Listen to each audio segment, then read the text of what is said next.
Hello everyone, welcome back to my channel. CG pre BEd and pre DElEd का आप लोगों का second counselling का फॉर्म फिलअप का कल लास्ट डेट था। बहुत से स्टूडेंट ने सही तरीके से पेमेंट भी किया है एंड कॉलेज को सिलेक्ट भी सही तरीके से किया है। इवन उन्होंने सही तरीके से काउंसलिंग फॉर्म फिलअप करके उसका प्रिंट भी लिया हुआ है, बट इसके बाद वो लॉगिन करके चेक कर रहे हैं। तो आप देख सकते हैं, स्क्रॉल करके आप नीचे आएंगे तो यहाँ पे देखिए फील्ड चॉइसेस में यहाँ पे टोटल 0 शो हो रहा है। क्या इसका मतलब है? जबकि आपने सही तरीके से काउंसलिंग किया था, पेमेंट किया था, सारा प्रोसेस आपने सही तरीके से किया, इसके बाद भी क्या आपको शामिल नहीं किया जाएगा सेकंड काउंसलिंग में? क्या है रीज़न? आज के वीडियो में हम डिटेल से देखने वाले हैं। साथ ही देखिए यहाँ पे आप लोगों का डाटा नॉट अवेलेबल बता रहा है। मीन्स अगर आपने, देखिए आप लोगों का 2 रीज़न होता है। पहला तो ये कि अगर आपने एक बार भी कॉलेज को सिलेक्ट नहीं किया था, अगर आपने पेमेंट तक का प्रोसेस कंप्लीट किया था, इसके बाद अगर आप कॉलेज सिलेक्ट नहीं किए हैं तो इस तरीके से आपका शो होता है। साथ ही आप लोगों का क्या रीज़न हो सकता है, आज के वीडियो में हम डिटेल से देखने वाले हैं, सो वीडियो को अंत तक जरूर देखिएगा।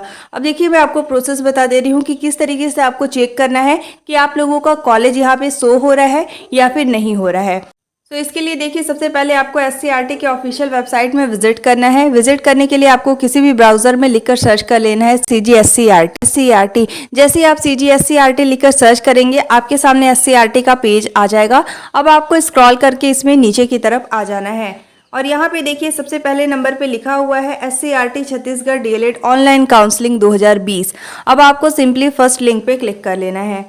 जैसे ही आप उस पर क्लिक करेंगे अब देखिए आपके सामने सर्कुलर ऑर्डर्स का पेज आ चुका है। अब आपको इसमें स्क्रॉल करके नीचे की तरफ आ जाना है। अब यहाँ पे देखिए सबसे लास्ट में लिखा हुआ है डीएलएड ऑनलाइन काउंसलिंग 2025-26 हेतु लिंक। अब आपको सिंपली इस पर क्लिक कर लेना है।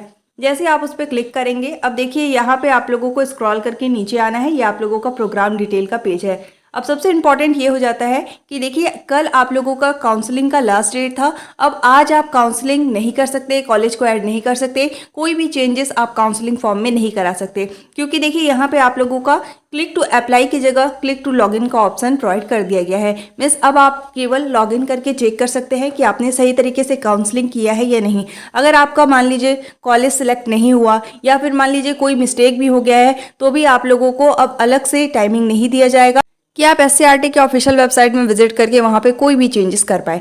तो यहाँ पे देखिए सबसे पहले आप लोगों को रीचेक करने के लिए यहाँ पे आप लोगों को ऑप्शन प्रोवाइड कर दिया गया है। अगर आपको बीए बीएड या फिर बीएससी बीएड का रीचेक करना है कि आप लोगों को कॉलेज ऐड हुआ है या नहीं, साथ ही सही तरीके से काउंसलिंग फॉर्म भरा है या नहीं, तो इसके लिए देखिए यहाँ पे लिखा हुआ है क्लिक टू लॉगिन, इस पर आपको क्लिक करना है। अगर आपको बीएड का चेक करना है तो बीएड के सामने देखिए लिखा है क्लिक टू लॉगिन, इस पर आपको क्लिक करना है। एंड अगर आपको डीएलएड का चेक करना है तो डीएलएड के सामने यहाँ पे देखिए लिखा हुआ है क्लिक टू लॉगिन, इस पर आपको क्लिक कर लेना है। जैसे देखिए हमें यहाँ पे डीएलएड का चेक करना है कि सही तरीके से हमने कॉलेज को सिलेक्ट किया है या नहीं, या फिर वहाँ पे टोटल चॉइस फिलिंग में हमारा 0 शो हो रहा है। तो इसके लिए देखिए हम यहाँ पे डीएलएड के सामने लिखा है क्लिक टू लॉगिन, हम इस पर सिंपली क्लिक कर लेंगे। अब जैसे आप उस पर क्लिक करेंगे आपके सामने इस तरीके से पेज आ जाएगा। अब आपको इसमें स्क्रॉल करके नीचे की तरफ आ जाना है और यहाँ पे देखिए लिखा हुआ है एप्लीकेंट लॉगिन। अब यहाँ पे आपको सही तरीके से सारे इन्फॉर्मेशन को फिल करना है। सबसे पहले देखिए बहुत सारे स्टूडेंट का फॉर्म फिलअप के बाद भी इनवैलिड क्रेडेंशियल्स हो रहा है, क्योंकि देखिए आपको पुराना जो आपका रजिस्ट्रेशन नंबर है उसको आपको यूज़ नहीं करना है। आप लोगों ने जब रजिस्ट्रेशन किया होगा तो आप लोगों को न्यू रजिस्ट्रेशन नंबर मिला होगा, उसी रजिस्ट्रेशन नंबर से अब आप लोगों का लॉगिन होगा। ओल्ड रजिस्ट्रेशन नंबर से आप लोगों का लॉगिन नहीं होगा। लेकिन अगर आपको डायरेक्ट काउंसलिंग सेकंड काउंसलिंग में शामिल किया गया है तो आप लोगों का ओल्ड जो रजिस्ट्रेशन नंबर है उससे आप डालकर यहाँ पे लॉगिन कर सकते हैं। साथ ही मान लीजिए आपने रजिस्ट्रेशन कर लिया है सेकंड काउंसलिंग का, लेकिन आप लोगों को पता नहीं है कि आप लोगों का क्या रजिस्ट्रेशन नंबर है, आपने नोट डाउन नहीं किया, आपने स्क्रीनशॉट नहीं लिया, तो यहाँ पे देखिए नो योर रजिस्ट्रेशन लिखा हुआ है, इस पे आप क्लिक करके फिर से अपना रजिस्ट्रेशन नंबर प्राप्त कर सकते हैं। ठीक है, अब देखिए किस तरीके से आपको फिर से अपना रजिस्ट्रेशन नंबर प्राप्त करना है, इस पे मैंने डिटेल में वीडियो बना के चैनल पे शेयर कर दिया है। अगर मान लीजिए आप पासवर्ड भी भूल गए हैं तो भी आप किस तरीके से फिर से अपना पासवर्ड क्रिएट कर सकते हैं। तो इसके लिए देखिए आई बटन पे आपको एक लिंक हो रहा है, उस पर आपको क्लिक करके वो वीडियो को देख लेना है। अगर आपने अपना रजिस्ट्रेशन नंबर नोट नहीं किया है तो आप फिर से अपना रजिस्ट्रेशन नंबर प्राप्त कर सकते हैं। अगर आपको अपना पासवर्ड याद नहीं है तो फिर से आप अपना पासवर्ड क्रिएट कर सकते हैं। ठीक है, अब देखिए यहाँ पे आप लोगों को सारे इन्फॉर्मेशन को फिल करना होगा। आपको अपना रजिस्ट्रेशन नंबर डाल देना है, यहाँ पे आपको अपना पासवर्ड डाल देना है। पासवर्ड डालने के बाद यहाँ पे देखिए लिखा हुआ है एंटर बिलो मेंशन टेक्स्ट, तो यहाँ पे देखिए आप लोगों को एक कैप्चा गिवन है, इस कैप्चा को देखकर आपको यहाँ पे सही तरीके से फिल कर लेना है। जैसे आपका स्मॉल है, कैपिटल लिखा हुआ है वर्ड, उस तरीके से ही आपको लिखना है, अदरवाइज यहाँ पे आप लोगों का इनवैलिड क्रेडेंशियल शो होगा, लॉगिन नहीं होगा। ठीक है, सारे इन्फॉर्मेशन को फिल करके आपको देखिए नीचे की तरफ लिखा है लॉगिन। अब आपको सिंपली लॉगिन वाले ऑप्शन पे क्लिक कर लेना है।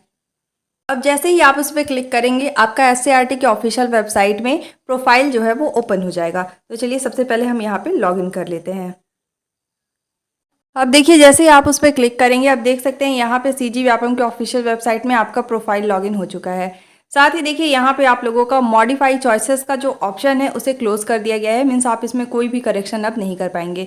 अब देखिए आपको स्क्रॉल करके इसमें नीचे की तरफ आ जाना है। यहाँ पे आप लोगों का डाटा नॉट अवेलेबल और यहाँ पे चॉइस फील्ड में आप लोगों का 0 शो हो रहा है। ठीक है, यहाँ पे देखिए आप लोगों का डाटा नॉट अवेलेबल और साथ में चॉइस फील्ड में आपका 0 शो हो रहा है। अब ये दो रीजन से शो होते हैं। पहला तो ये कि अगर आपने पेमेंट सही तरीके से किया था लेकिन आपने कॉलेज को सिलेक्ट करने के बाद, मैंने आपको कल भी बताया हुआ था कि क्या मिस्टेक आपको नहीं करना है। अगर मान लीजिए आप कॉलेज को सिलेक्ट करते हैं, कॉलेज को सिलेक्ट करने के बाद आप लोगों को नीचे डिक्लेरेशन रहता है, उसे सिलेक्ट करके लास्ट में सबमिशन का ऑप्शन होता है, उस पर आपको जरूर से क्लिक करना है, अदरवाइज आपका यहाँ पे कॉलेज सिलेक्ट नहीं होगा।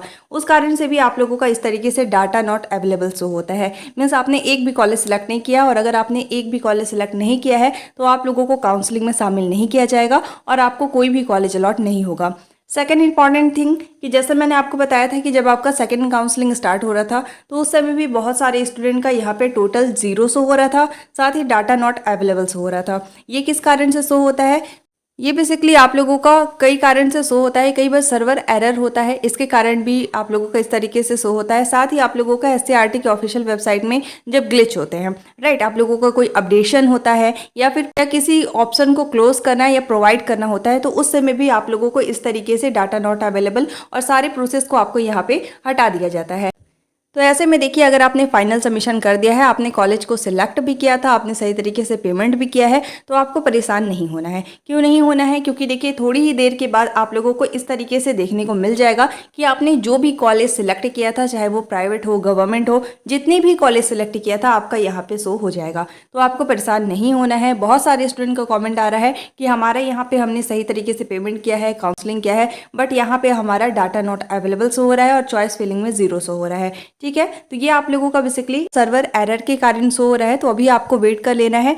जैसे ही आप लोगों का इस तरीके से यहाँ पे जो आपने कॉलेज सेलेक्ट किया है वो आप लोगों का यहाँ पे अपडेट हो जाएगा, तो आपको मैं कमेंट करके अपडेट कर दूंगी, तो आप इस वीडियो को देख सकते हैं और इस वीडियो का कमेंट आप चेक कर सकते हैं। जैसे ही आपका अपडेट होगा तो मैं कमेंट को पिन कर दूंगी और आप वहां से फिर से रीचेक कर सकते हैं। रीचेक करने के बाद भी अगर आपका यहाँ पे डाटा नॉट अवेलेबल और टोटल चॉइस फिलिंग में आपका यहाँ पे 0 शो हो रहा है, इसका मतलब ये है कि आपने पेमेंट किया था बट आपने कॉलेज सेलेक्ट नहीं किया। इसके बाद अल्टरनेटिव इसका कोई भी ऑप्शन नहीं है, लेकिन ये आप लोगों का ओनली ग्लिच के कारण है। तो आप लोगों का यहाँ पे कॉलेज लिस्ट शो हो जाएगा और कौन सा कॉलेज आपने सिलेक्ट किया है, गवर्नमेंट या फिर प्राइवेट, आपका यहाँ पे शो हो जाएगा। ठीक है, अब अगर हम बात करें कि क्या आप कॉलेज को ऐड कर सकते हैं, तो देखिए कॉलेज ऐड करने का जो ऑप्शन है उसे क्लोज कर दिया गया है, यहाँ पे आप देख सकते हैं।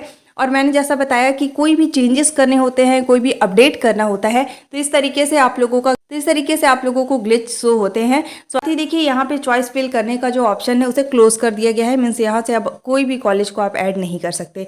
अब क्या करना है, अब जितने भी स्टूडेंट को, अगर मान लीजिए आपका यहाँ पे कॉलेज सिलेक्ट नहीं हुआ था, साथ ही जिन्होंने काउंसलिंग नहीं किया, अगर आप लोगों का सेकेंड काउंसलिंग के बाद भी वैकेंट सीट रह जाते हैं तो आपका थर्ड काउंसलिंग होगा, तो उसमें आप लोगों को फिर से न्यू रजिस्ट्रेशन करने का मौका दिया जाएगा।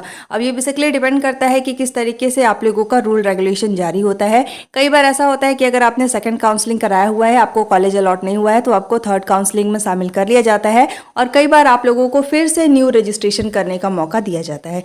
ठीक है, साथ ही मैं आप लोगों को सारे अपडेट्स देते रहूँगी, तो आप मेरे चैनल से जुड़े रहिएगा। एंड साथ ही आप लोगों का सेकंड काउंसलिंग का फर्स्ट मेरिट लिस्ट 9 तारीख को आने वाला है, जो कि आपका ओनली दावा आपत्ति के लिए आने वाला है। साथ ही आप लोगों को ये पता होना चाहिए कि क्या क्या डॉक्यूमेंट लग रहा है। सारे डॉक्यूमेंट्स को आपको प्रिपेयर रखना है, क्योंकि आप लोगों को 3 से 4 दिन ही टाइमिंग दिया जाता है एडमिशन का। ठीक है, तो क्या क्या डॉक्यूमेंट लगेगा इस पर मैंने डिटेल में वीडियो बना के चैनल पे शेयर किया हुआ है, तो आप मेरे चैनल पे विजिट करके चेक कर सकते हैं या फिर डिस्क्रिप्शन चेक कर लीजिएगा, मैं वहाँ पर लिंक प्रोवाइड कर दूंगी। Thank you so much for watching. If you like my video, don't forget to like, subscribe and share. You all have to join our Telegram group for the latest update. Thank you so much for watching.